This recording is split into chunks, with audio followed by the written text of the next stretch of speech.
Welcome to your study channel जीडन classes. चलिए दोस्तों शुरू करते हैं आज का टॉपिक। आज हम क्लास 10 के भविकल्प प्रश्नों पर चर्चा करेंगे जो इतिहास, भूगोल और नागरिक शास्त्र के चैप्टर 1 से लिए गए हैं। ये प्रश्न आपके लिए इम्पोर्टेंट साबित होंगे। चलिए शुरू करते हैं। द्वितीय स्टेट किसे कहा जाता है? तो आप जानते हैं प्रथम स्टेट पादरी वर्ग को कहते हैं, द्वितीय स्टेट कुलीन वर्ग को कहते हैं, और तीसरा स्टेट मजदूर वर्ग या किसान वर्ग जो साधारण वर्ग होता था उसे हम तृतीय स्टेट कहते हैं। इसलिए प्रश्न का सही आंसर हो जाएगा कुलीन वर्ग। कुलीन वर्ग को द्वितीय स्टेट कहा जाता है। नेक्स्ट प्रश्न, निरंकुशवाद का अर्थ है जनता के अनुकूल शासन का नहीं होना, गणतांत्रिक शासन का नहीं होना, या ऐसी सरकार जो निरंकुश हो, या लोकतांत्रिक शासन का ना होना।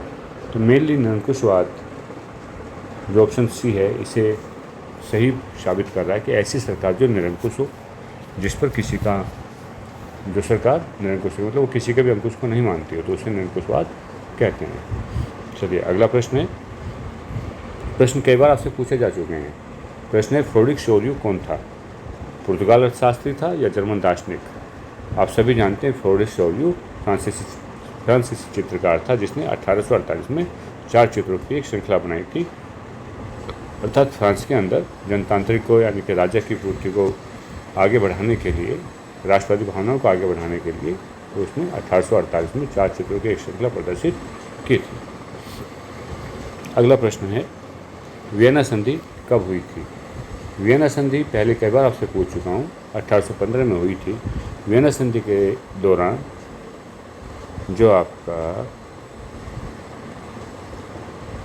फ्रांस का शासक बना था उसकी हार हुई थी। उस शासक का नाम क्या था? याद कीजिए, मैं जानबूझ के आपको नहीं बताना चाह रहा हूँ। वाटरलू के युद्ध में उस शासक की हार हुई थी, उसका नाम था नेपोलियन।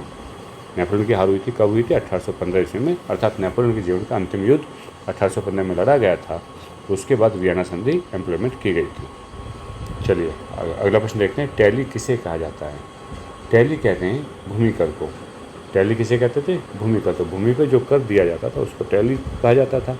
जो धार्मिक कर होता था उसको टाइथ कहा जाता था। धार्मिक कर को क्या कहते? टाइथ कहते थे। जर्मनी का एकीकरण में किस व्यक्ति का योगदान सबसे महत्वपूर्ण रहा है? ओटोमन बिस्मार्क, कोलवेरकर, जूसेफ मैसिनी या लुइने पीटर्स? तो सही आंसर है आपका ऑप्शन ए, ओटोमन बिस्मार्क। अगला प्रश्न है सामाजिक उपबंध नामक पुस्तक किसने लिखी थी? तो सामाजिक उपबंध नामक पुस्तक जो थी, सामाजिक उपबंध को एक दूसरा नाम दिया जाता है द सोशल कॉन्ट्रैक्ट। और किसने लिखी थी? रूसो महोदय ने इस पुस्तक को की रचना की थी। चलिए अगला प्रश्न देखते हैं। प्रश्न नंबर 8, इटली के एकीकरण में किसने बहुत बड़ा योगदान किया था? तो मेजिनी, गैरीबाल्दी, केवुड, ये तीनों इटली के क्रांतिकारी थे और तीनों ने ही इटली के एकीकरण में बहुत बड़ा योगदान दिया था। इसलिए ऑप्शन डी आपका सही हो जाएगा, इन सभी ने। ऑप्शन डी आपका सही हो जाएगा, इन सभी ने इटली के एकीकरण में योगदान दिया था। अगला प्रश्न, ब्रिटेन के झंडे को किस नाम से पुकारा जाता है? तो ब्रिटेन के झंडे को यूनियन जैक के नाम से पुकारा जाता है। क्या कहते हैं? Union Jack. ब्रिटेन के झंडे को कहते हैं यूनियन जैक। जूल वेर्न किसका संघ था? तो जूल वेर्न यूरोप के शुल्क व्यापारियों का संघ था जिसे शुल्क संघ कहा जाता था। जूल वेर्न को क्या कहते हैं? शुल्क संघ कहते हैं।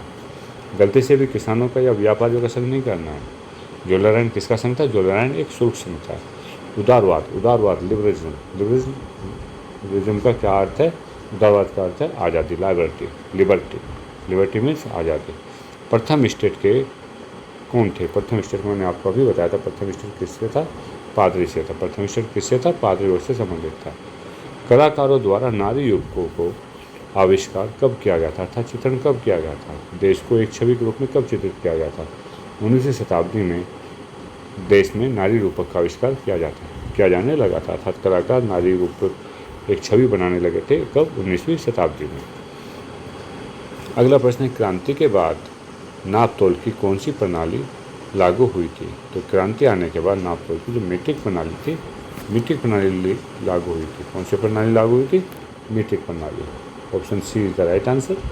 नेक्स्ट प्रश्न है 1861 ईस्वी में इटली का शासक कौन बना था? जब इटली का एकीकरण हो चुका था तो इटली का जो शासक बना था, पर्शिया का सम्राट विक्टर इमैनुअल को इटली का शासक बनाया गया था। वियना कांग्रेस या सम्मेलन की मेज़बानी किसके द्वारा की गई? बहुत इंपॉर्टेंट प्रश्न है, अक्सर एग्जाम में पूछा जाता है। तो किसने की थी? जो ऑस्ट्रिया के चांसलर थे मेटरनिक, ड्यूक मेटरनिक, इन्होंने ऑस्ट्रिया वियना कांग्रेस या सम्मेलन की मेजबानी की थी। चलिए अगला प्रश्न देखते हैं। अगला प्रश्न भूगोल से संबंधित है।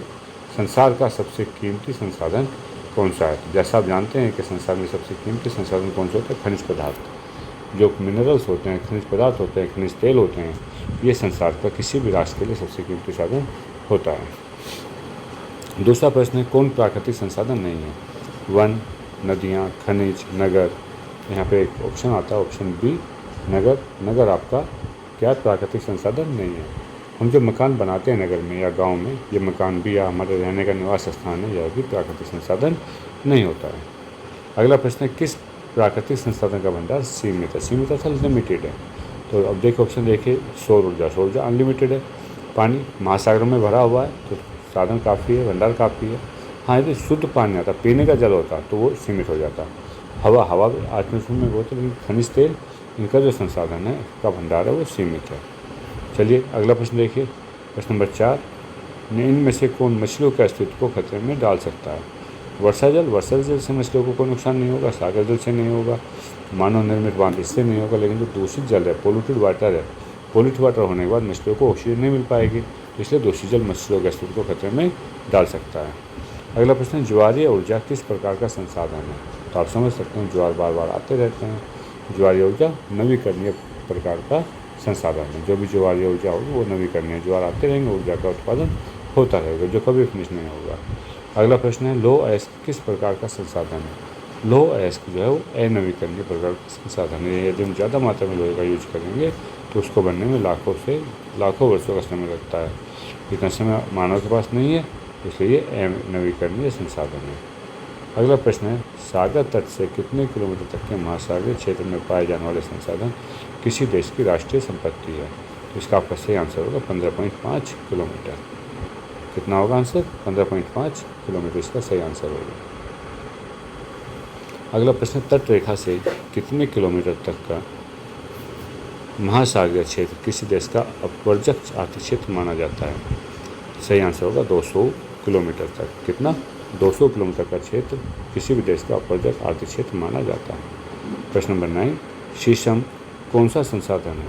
शीशम जैविक संसाधन है। शीशम कौन सा संसाधन? जैविक। पेड़ पौधे किस में आते हैं? जैविक में आते हैं। किसी राष्ट्र का सबसे महत्वपूर्ण संसाधन कौन सा है? किसी राष्ट्र का सबसे महत्वपूर्ण संसाधन उस राष्ट्र के मानव होते हैं, क्योंकि मानव ही सभी संसाधनों को यूज करता है। अगला प्रश्न देखिए, कोयला किस प्रकार का संसाधन है? तो कोयला न जैव है न नवीकरणीय है।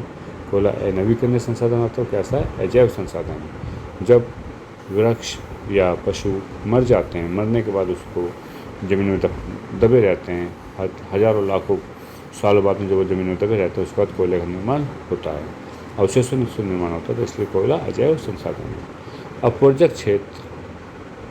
अपवर्जक आर्थिक क्षेत्र समुद्री सीमा तट से कितने किलोमीटर तक मानी गई है? तो ये 200 समुद्री मील, नॉटिकल माइल्स इसको बोलते हैं, इनको नॉटिकल माइल्स अर्थात समुद्री मील, 200 समुद्री मील तक की जो डिस्टेंस होती है, ये क्या मानी जाती है? अपवर्जक आर्थिक क्षेत्र माना जाता है। चलिए अगला प्रश्न देखते हैं, सौर ऊर्जा कौन सा संसाधन है? सौर ऊर्जा कौन सा संसाधन है? तो सौर ऊर्जा नवीकरणीय संसाधन, नवीकरणीय को पुनः पूर्ति योग्य भी कहा जाता है। इसको बार बार यूज किया जा सकता है। तो व्यक्तिगत संसाधन नहीं है, अजैव नहीं है, मानववृत्त नहीं है, कैसा? पुनः पूर्ति योग्य संसाधन है। काली मिट्टी का क्षेत्र कौन सा है? तो छोटा नागपुर सुन करके कंफ्यूज मत होना, छोटा नागपुर में भी काली मिट्टी ही है, लेकिन Maharashtra is the correct answer. Maharashtra राज्य में काली मिट्टी का क्षेत्र होता है। प्रायद्वीप भारत नदी घाटी में कौन सी मिट्टी मिलती है? नदी घाटियों में, नदी घाटी कहीं की भी हो, वहाँ पे जलोढ़ मिट्टी ही मिलेगी। तो कौन सी मिट्टी मिलती है? जलोढ़ मिट्टी मिलती है। अगला प्रश्न है, भारत में चरागाह के अंतर्गत 2008 और 2009 में कितनी भूमि थी? तो ये थी आपकी 3.38%।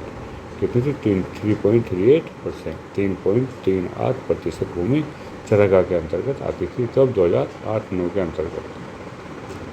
इनमें से कौन सा उपाय भूमि ह्रास के संरक्षण में उपयुक्त हो सकता है? नीचे आपको कुछ उपाय दिए गए, में पूछा गया भूमि ह्रास तथा भूमि की कटौती को रोकने के लिए, या भूमि के जो निम्नीकरण है, भूमि की जो उपजाऊ क्षमता है, उस क्षमता के संरक्षण में उपयुक्त कर सकते हैं। तो सही आंसर होगा ऑप्शन बी, बाढ़ नियंत्रण। यदि हम बाढ़ का नियंत्रण करेंगे, वहाँ पर पानी नहीं भरने देंगे, तो वह उपाय भूमि ह्रास में संरक्षण में बेनिफिट हो सकता है। अगला प्रश्न, भारत में पर्वत का क्या प्रतिशत है? तो भारत में 30% पर्वत होते हैं, कितना होता है 30% भारत में पर्वत पाए जाते हैं। पंजाब में भूमिह्रास का मुख्य कारण क्या रहा? क्लास में आपको बताया था अत्यधिक सिंचाई, जब हम ज़्यादा सिंचाई कर देते हैं तो पंजाब में भूमिह्रास का सबसे बड़ा कारण यही रहा था, अत्यधिक सिंचाई। किस राज्य में सीढ़ीनुमा खेती प्रचलित है? तो सीढ़ीनुमा से आप समझते हैं पहाड़ी राज्यों में सीढ़ीनुमा खेती प्रचलित होती है। पंजाब पहाड़ी नहीं है, हरियाणा और बिहार में पहाड़ियाँ नहीं हैं, उत्तराखंड में पहाड़ियाँ हैं, अतः उत्तराखंड राज्य में क्या है, सीढ़ीनुमा खेती प्रचलित होती है। चलिए अगला प्रश्न देखते हैं।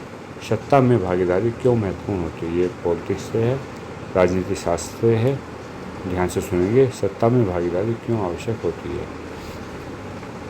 सरकार के निर्णय पर जनता की राय जानने के लिए, बिल्कुल सही है। सरकार के निर्णय पर यदि जनता राय दे सकती है तो उसमें सत्ता में भागीदारी होती है। नंबर बी है सरकार के कार्यों पर जनता की सहमति या सहमति और समर्थन प्राप्त करने के लिए। सरकार के कार्यों पर जनता की सहमति और समर्थन प्राप्त करने के लिए भी सत्ता की भागीदारी आवश्यक होती है। और तीसरा ऑप्शन है सरकार को जनता के प्रति उत्तरदायी बनाने के लिए, बिल्कुल सही है। तो यहाँ पर option D is the correct answer, सारे ऑप्शन सही है। सत्ता में भागीदारी का क्या अर्थ है? सत्ता में भागीदारी का क्या अर्थ है? ऑप्शन देखते हैं। सरकार के निर्णय में जनता की भागीदारी, बिल्कुल सही है। निर्णय की प्रक्रिया को प्रभावित करना, सेम है जो हमने अभी ऊपर पढ़ा था। सरकार ने कोई निर्णय लिया है, जनता को निर्णय पसंद नहीं आता है तो उस निर्णय को प्रभावित किया जा सकता है। दूसरे तरीके से कह सकते हैं कि निर्णय में थोड़ा समय लगता है तो भी निर्णय की प्रक्रिया जरूर प्रभावित होती है। सी ऑप्शन है सरकार के कामकाज में प्रत्यक्ष या अप्रत्यक्ष रूप से भाग लेना, बिल्कुल सही। यहाँ भी आपका ऑप्शन हो जाएगा D is the correct answer, option D उपरोक्त सभी। शासन में सत्ता की भागीदारी का क्या क्या लाभ है? शासन में जनता का क्या लाभ है? कि सबसे पहला लाभ हो जाता है राज्य के कामकाज में जनता जनार्दन की भागीदारी की रुचि बढ़ती है। अगला हो जाता है राजनीतिक व्यवस्था को मजबूती दृढ़ता प्रदान होती है, यानी कि यदि जनता साथ दे रही तो राजनीतिक व्यवस्था की उसको मजबूती प्रदान होती है। तीसरा ऑप्शन है राजनीतिक व्यवस्था को जन समर्थन या स्थायित्व मिलता है। जो हमारा राजनीतिक समर्थन है, व्यवस्था है, उसे जन समर्थन या स्थायित्व मिलता है, इसलिए उपरोक्त सभी is the right answer, D is the right answer. Next question, विविधताओं पर आधारित समूह को राष्ट्र के विकास के मुख्य धारा में लाकर राष्ट्र की एकता और अखंडता की रक्षा का सबसे सरल साधन क्या होगा? सबको राजनीतिक लाभ और पद देना, जो कि पॉसिबल नहीं है। सबको आर्थिक सहायता देना, यह भी पॉसिबल नहीं है। तीसरा ऑप्शन है सबके लिए राजनीतिक भागीदारी सुनिश्चित करना, बिल्कुल सही बताया। सबके लिए राजनीतिक भागीदारी सुनिश्चित करना राष्ट्र की मुख्यधारा में एक अच्छा ऑप्शन है। श्रीलंका की शासन व्यवस्था में हर स्तर पर किस समुदाय को अधिक भागीदारी प्राप्त है? तो किस समुदाय को है? सिंगली। श्रीलंका में 74% सिंगली रहते हैं और 18% तमिल रहते हैं, जिनमें से 15% तमिल श्रीलंका के हैं और 3% तमिल 5% तमिल कहाँ के हैं? भारतवंशी है। 13 और 5 का रेशियो है। और 74% तमिल कहाँ के हैं? सिंगली निवासी हैं। तो भारत में हर स्तर पर सिंगली को ही अधिकार मिले हुए हैं। अगला प्रश्न है बेल्जियम की केंद्रीय सरकार में किन किन मंत्रियों की संख्या बराबर रखने का प्रावधान किया गया? तो यहाँ पर option A is the correct answer. Dutch और फ्रेंच भाषी दोनों मंत्रियों को बराबर भाषाओं में बराबर की संख्या में रखने का प्रावधान किया गया है। अगला प्रश्न, बेल्जियम ने विधायिका में कानून बनाने की क्या शर्त है? बेल्जियम की विधायिका में कानून बनाने की क्या शर्त है? ऑप्शन 1, जब फ्रेंच भाषी सदस्य संसद में कानून के पक्ष में मतदान करें, या जब डच भाषी सदस्य कानून के पक्ष में मतदान करें, जब डच और फ्रेंच दोनों भाषाई सदस्य कानून के पक्ष में मतदान करें। Option C is the right answer, जब दोनों भाषाई सदस्य जो हैं वो कानून के पक्ष में मतदान करते हैं तो विधायिका में कानून बनाया जाता है। अगला प्रश्न है श्रीलंका में तमिल भाषियों के असंतोष का क्या कारण है? तो ये उपरोक्त सभी तमिल भाषियों के असंतोष के कारण है।